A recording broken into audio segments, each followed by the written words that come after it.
The knock never came. Instead, the door flew open, and so did the nightmare.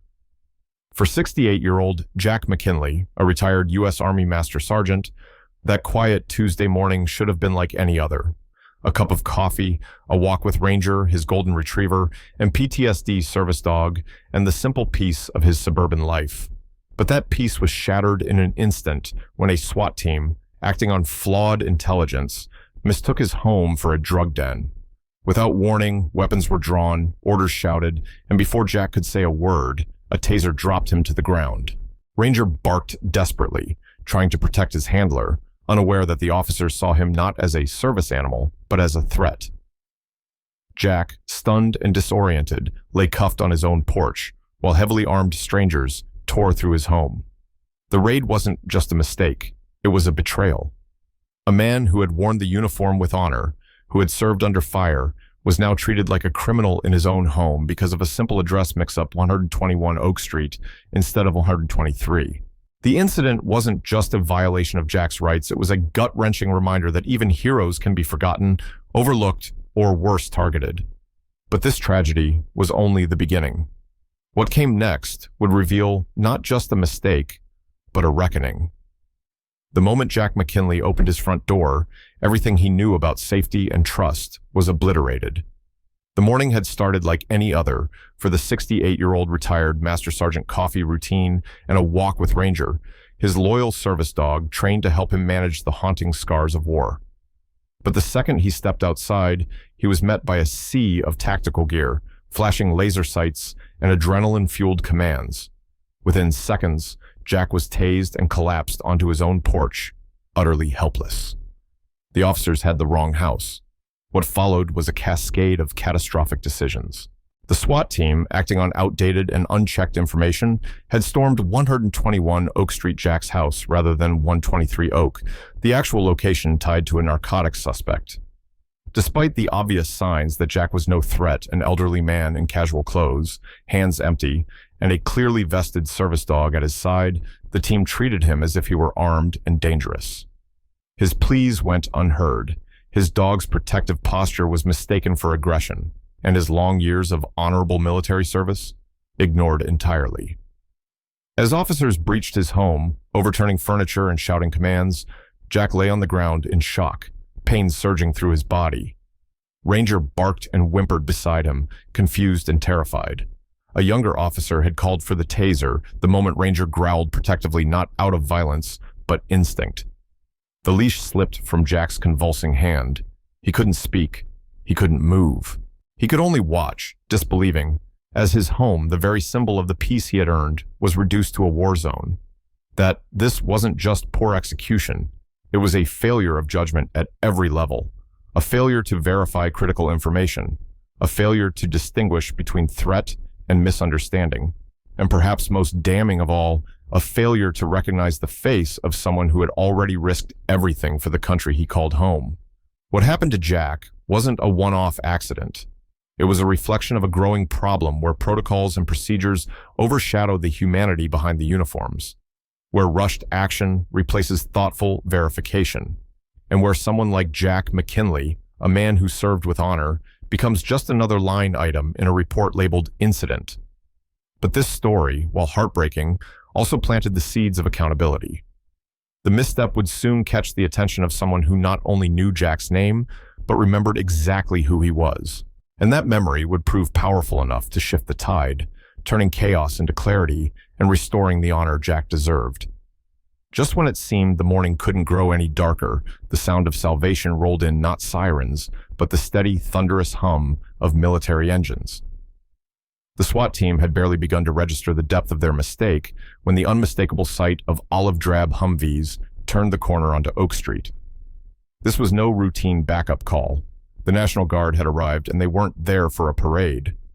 Major General Samuel Armitage, commander of the state's National Guard and a seasoned veteran, stepped out of the lead vehicle.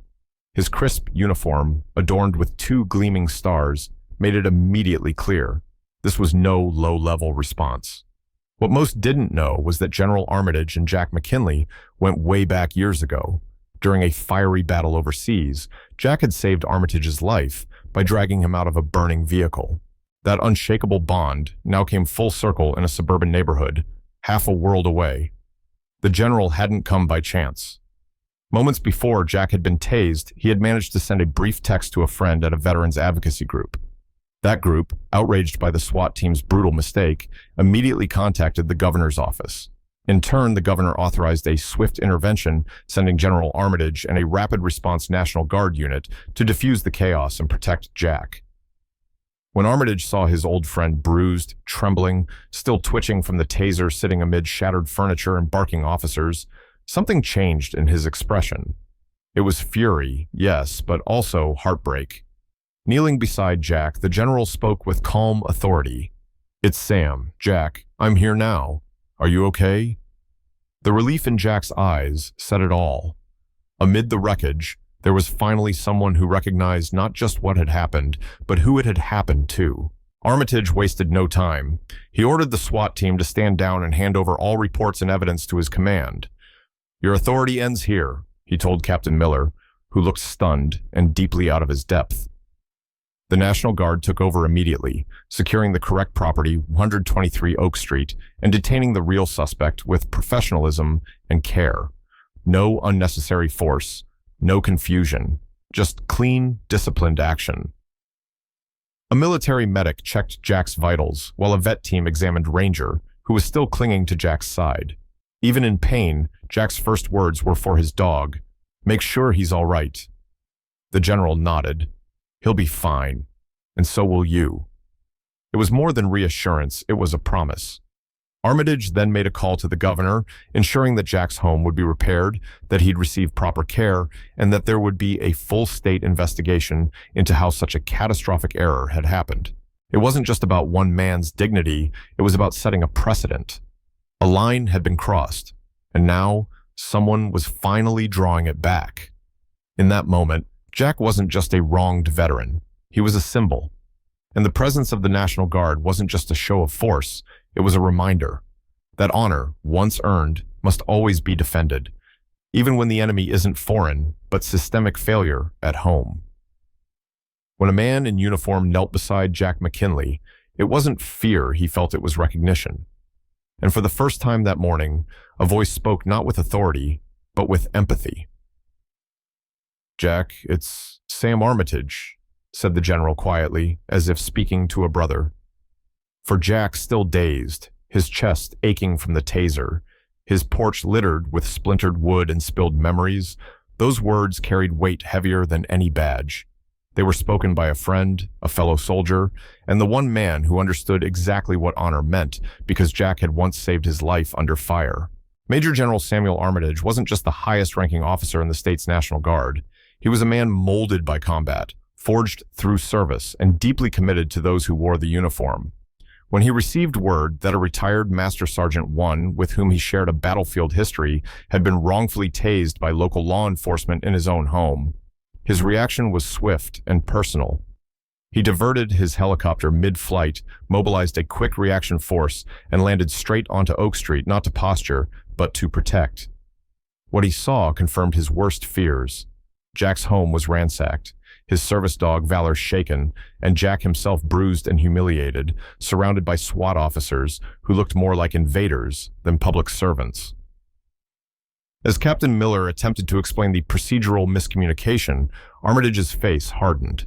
"You tased a decorated soldier on American soil on his porch because your team failed to verify an address," he said, his voice tight with anger. "There are no protocols that justify this." His words were not a reprimand, they were a verdict. Armitage immediately relieved the SWAT team of their authority at the scene, directing his troops to take control of the area and secure both 121 and 123 Oak Street. His men moved with calm professionalism, starkly contrasting the chaos earlier. The real suspect, quietly watching from the shadows of the neighboring house, was apprehended within the hour. No resistance, no injuries, just due process, done right. Meanwhile, Jack received not just medical care from a National Guard medic, but something far rarer, dignity. The general made a second call this time to the governor, demanding full repair and restitution for Jack's home and a comprehensive review of law enforcement protocol regarding warrant service. This wasn't a simple mistake, he told the governor. This was a breach of trust and it cannot happen again. But perhaps the most telling moment came when Armitage helped Jack to his feet and said, "You didn't deserve this, and it's our job now to make it right." He didn't speak to a victim. He spoke to a brother in arms. The taser marks would fade. The porch would be rebuilt. But the power of that moment, a general kneeling beside a soldier wronged, would echo far beyond the end of the block. It reminded all who watched that accountability doesn't trickle down. Sometimes it must storm in, boots first, to lift up the people forgotten in the noise. When the dust settled, what remained wasn't just damage, it was resilience. Jack McKinley's front door had been kicked in. His service dog, Valor, had been wrongly seen as a threat, and Jack himself, a decorated Army veteran, had been handcuffed and tased on his own porch due to a case of mistaken identity. But what followed was not silence, it was action. The National Guard didn't just leave once the SWAT team backed down. Under the direction of General Armitage, they stayed. They cleaned Jack's home, repaired what was broken, and even fixed a leaky faucet he'd long ignored. Military medics checked on both Jack and Valor, ensuring they were okay, not just physically, but emotionally. Support poured in from neighbors who once barely knew Jack. Food arrived, kind words were spoken, and a quiet man who had lived in the shadows of war found new respect in his own neighborhood. The governor issued a public apology, and law enforcement reforms were promised. Jack declined most of the settlement money, instead choosing to support veteran programs and service dog training. He didn't want wealth, he wanted change. Life lesson.